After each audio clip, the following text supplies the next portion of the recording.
ये चाहिए। ब्रजवासिन के मधुकर पाऊं, पहलो नियम। अच्छा, मधुकरी पाने में सबसे बड़ी बात क्या है कि व्यक्ति दीन बनता है।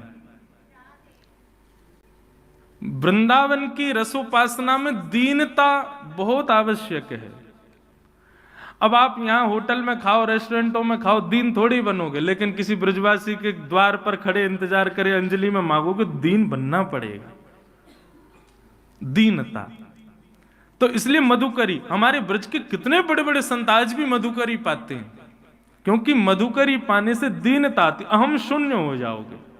ये ऐसे ही नहीं है कि बस कहीं चली आ रही बात करनी है हमको, नहीं।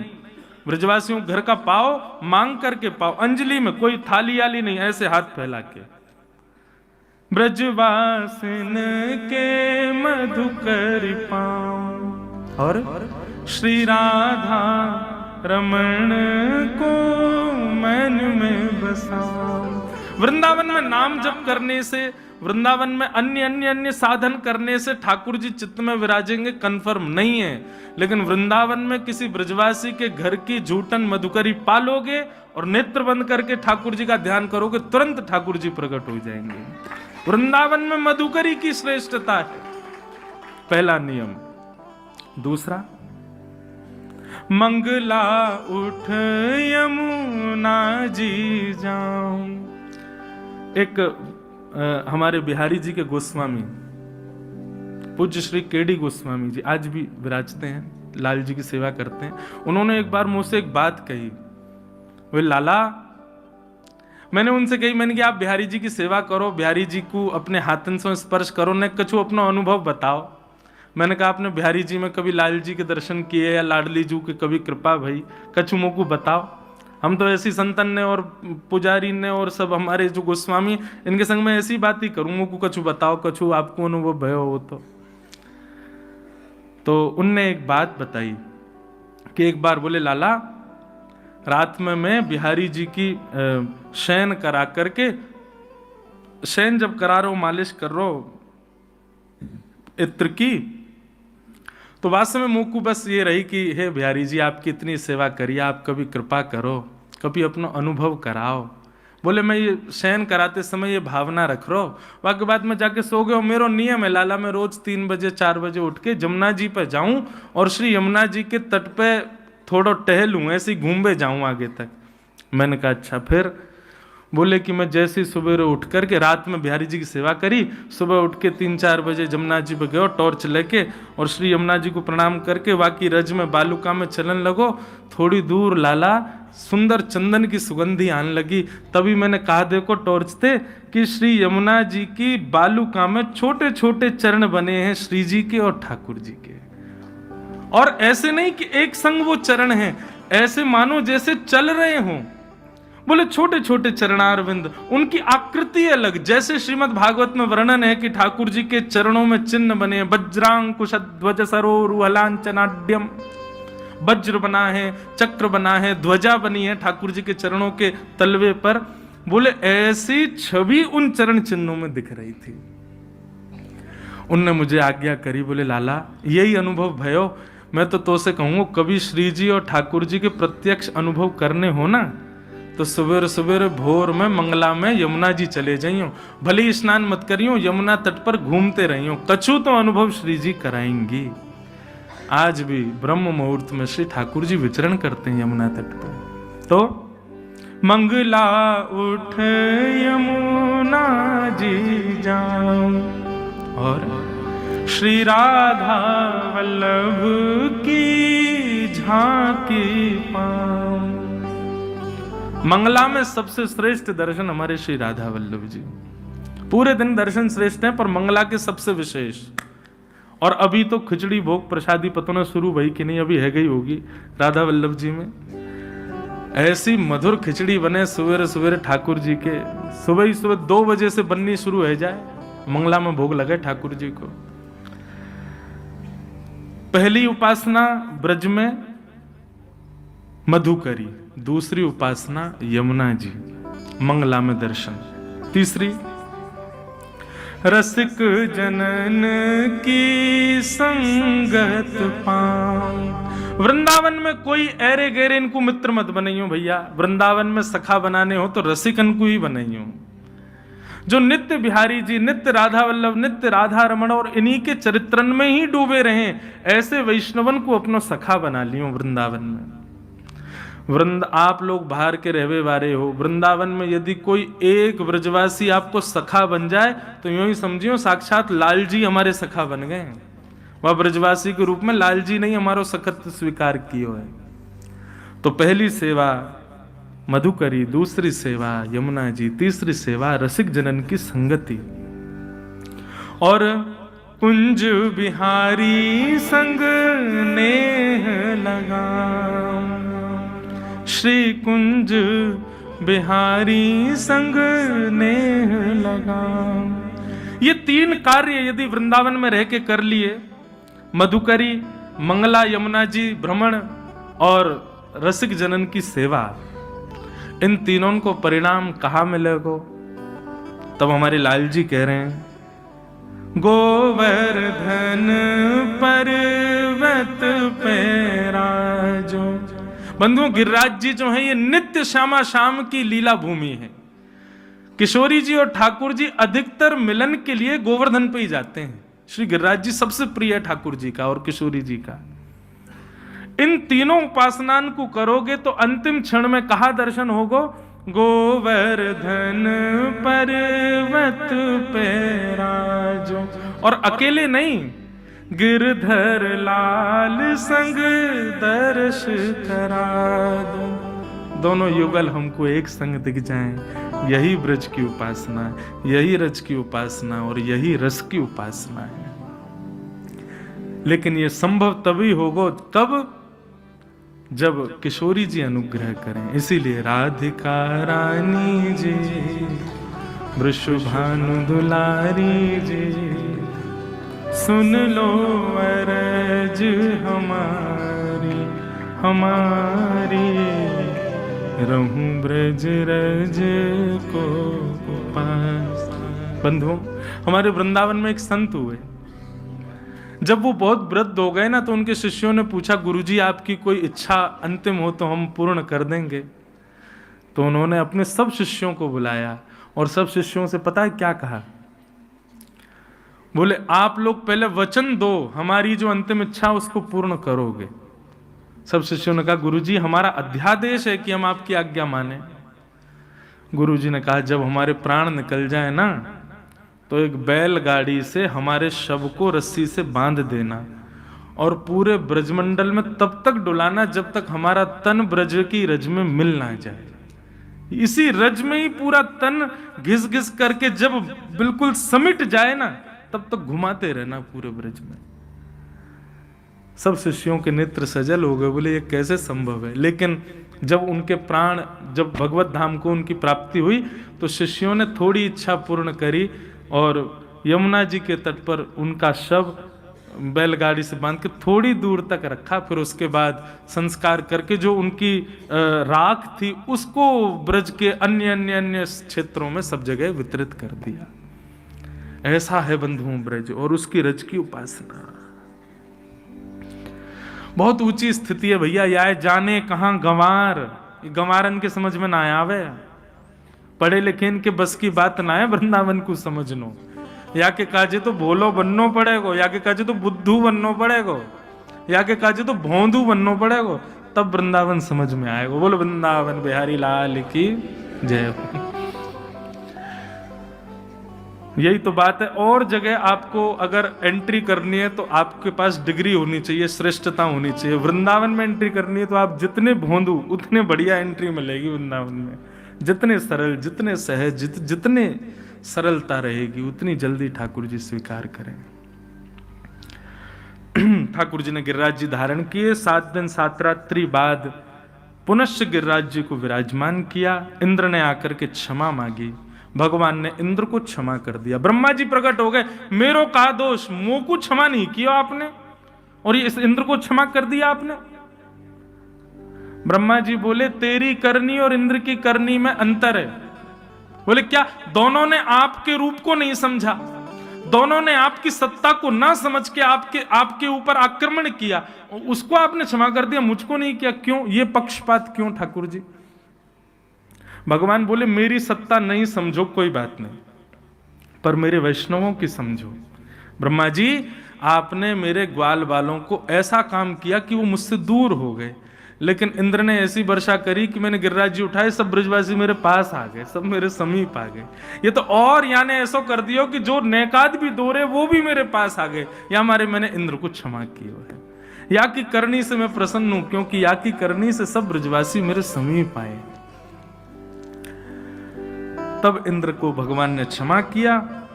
गायों ने भगवान का आकर के अभिषेक किया और भगवान का नामकरण किया। ठाकुर जी का नाम गायों ने रखा गोविंद। ये गोविंद नाम गायों ने रखा है ठाकुर जी का। गैया मैया ने नाम गोविंद रखा है।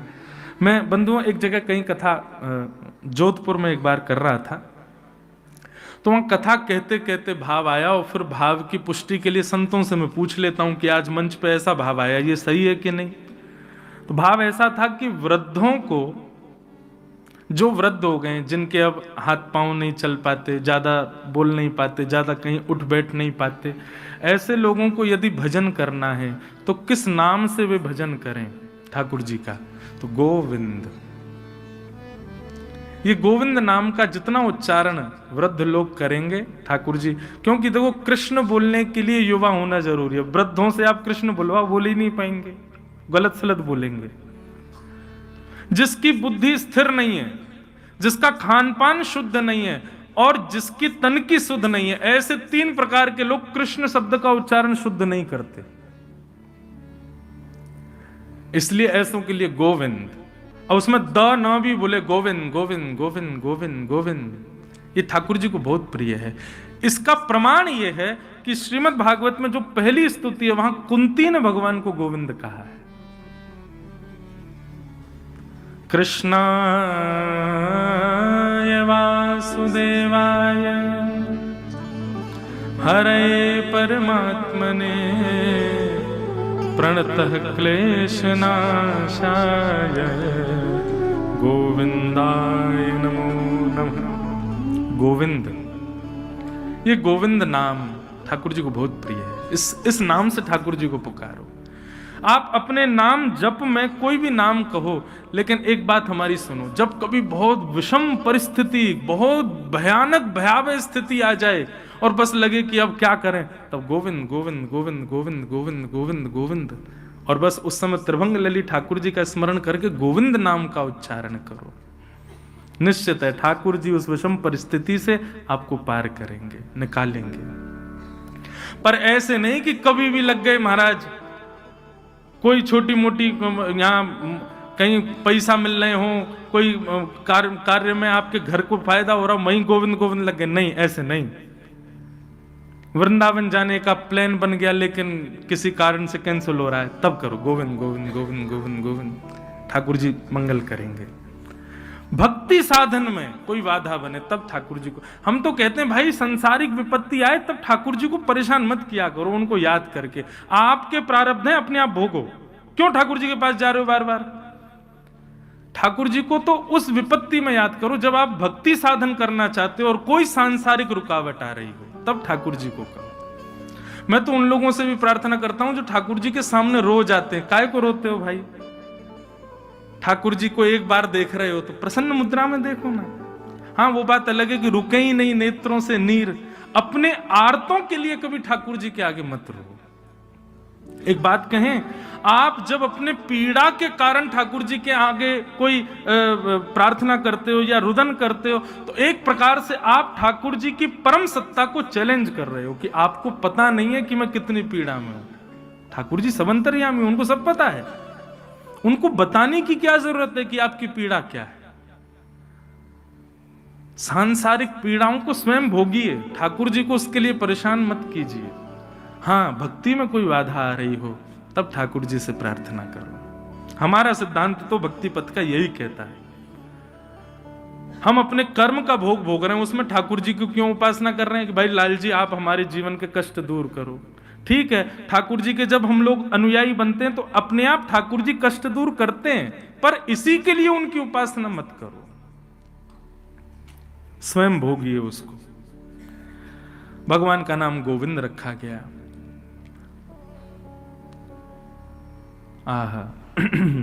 आगे एकादशी व्रत की कथा आती है। हर वैष्णव को चाहिए बंधु अपनी निष्ठा से एकादशी व्रत करे। बहुत ध्यान से सुनिए। एकादशी व्रत केवल और केवल जीव को अन्न ना देने की प्रक्रिया नहीं है।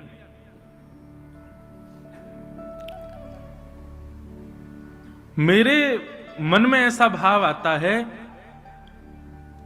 जिस दूषितता को आप अपना जीवन का अंग बना चुके हो, कम से कम एकादशी के दिन उसका त्याग किया करो, वो श्रेष्ठ व्रत माना जाएगा।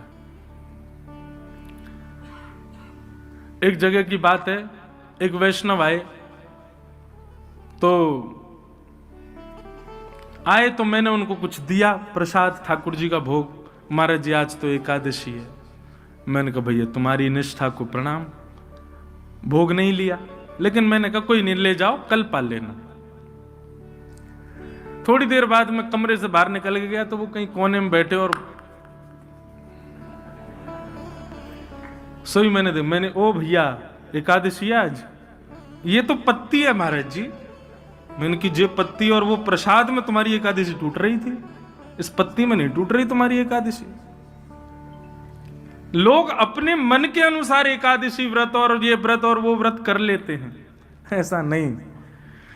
इंद्रिय पर वशीकरण होना उसको व्रत कहलाता है, वो व्रत कहलाता है। इच्छाओं पर वशीकरण होना उसको व्रत कहते हैं। इंद्रिय से तो कई बार ऐसा होता है कि हम सुबह से निकले हैं किसी जरूरी काम से, रात तक भोजन नहीं हुआ, पूरे दिन भूखे रह लेते हैं। इंद्रियां तो कभी भी सहन कर लेंगी, मन नहीं सहन कर पाता। कई लोग एकादशी व्रत करते हैं लेकिन जीभ लपलपाती रहती है, कब द्वादशी आए, कब भोजन करें। यह व्रत नहीं है। व्रत तो असली वही जहां आप अपनी मन पर काबू पाओ, अपने मन पर। कोई सामने 56 भोग धर दे, एकादशी है, तो आपके मन में जीभ में पानी भी ना आ जाए, तब समझो यह है एकादशी। केवल अन्न नहीं खाऊंगा इससे एकादशी नहीं होती। एकादशी व्रत की महिमा बताई गई और हर वैष्णव को एकादशी करनी चाहिए भैया। जैसे एक पतिव्रता नारी का नियम हो जाता है कि उसको करवा चौथ का व्रत रखना है, ऐसे ही आपने एक बार भी ब्रजरज माथे से लगा ली, गुरु मंत्र कान में ले लिया, वैष्णव एक बार हो गए, ठाकुर जी के एक बार हो गए, तो आपका नियम हो जाना चाहिए कि अब एकादशी रखो, एकादशी करो, एकादशी करनी चाहिए। हाँ, हमारे ब्रज की कई परंपराओं में एकादशी नहीं है, वो भाव से एकादशी ना हो तो कोई दिक्कत नहीं, लेकिन फिर भी आप अन्य वैष्णव परंपरा से हैं तो आपको एकादशी करनी चाहिए। और अब यहां से प्रारंभ होता है रास पंचाध्याय, श्रीमद् भागवत का पंच प्राण रास। बहुत सावधानी से बैठिएगा। भगवान पिता रात्रि शरदोत्फुल्ल मल्लिका विक्षरन्तुं मनश्चक्रे योगमायामुपाश्रितः।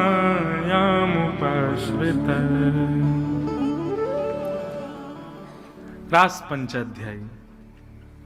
मैं कथाओं में कहा करता हूं बंधुओं, रास और रस, इन दो के बीच में हमारी भक्ति चलती है।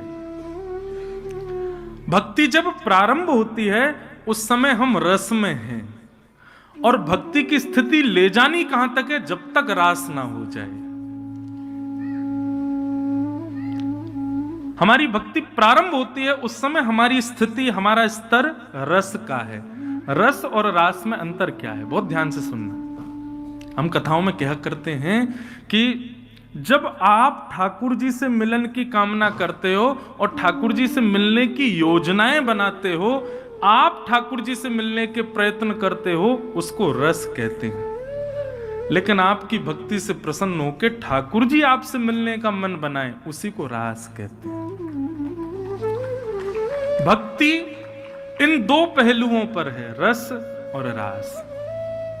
यहां बैठे हुए अंतिम व्यक्ति से लेके मुझ तक हम सब अभी रस में हैं, रास में नहीं। अभी रास हमारा प्रारंभ नहीं हुआ। रास का मतलब नृत्य नहीं होता, रास का मतलब नाचना नहीं होता, रास का मतलब डांडिया नहीं होता। रास का मतलब क्या है? ठाकुर जी यदि आपको मिल गए तो मैंने कल क्या बताया था कि तन की सुध नहीं रहेगी। आप यह भी भूल सकते हो कि आपका नाम क्या है। और कई बार जब हमको बहुत मात्रा में सुख या आनंद मिल जाता है, उस समय हम विचार नहीं करते, हम समझ नहीं पाते कि हम कर क्या रहे हैं। हमारी इंद्रियां आपा खो देती हैं, हाथ कुछ करते हैं, पैर कहीं जाते हैं, दिमाग कुछ सोचता है, मुख कुछ बोलता है, आपके वश में नहीं रहता फिर आपका तन। गोपियों को जब श्री कृष्ण रास के लिए प्राप्त हुए तो गोपियों का तन भी उनके आपे से बाहर चला गया और इतने आनंद में भर गई कि गोपियों को कुछ नहीं सूझा तो नाचने लगी। इसलिए रास में नृत्य हुआ, नहीं तो रास का मतलब नृत्य नहीं होता है। आप सबसे मेरी प्रार्थना, बहुत ध्यान से सुने, बहुत सावधानी से सुने, और पीछे वाले बड़े ध्यान से सुनना, उनको सुनने दें। हमारी दृष्टि उसी पे पड़ती है जो ध्यान से सुनता है। एक मुझको आज कोई बोला, महाराज जी आपके वहां सामने एक व्यक्ति सो रहा था, आपको दिखा? मैंने कि मेरी दृष्टि नहीं जाती। जो लोग नहीं सुनते या सो जाते हैं उन पर मेरी नजर ही नहीं पड़ती। ठाकुर जी की बड़ी कृपा, क्योंकि उनको देख लूं तो मुझे भी नींद आ जाए।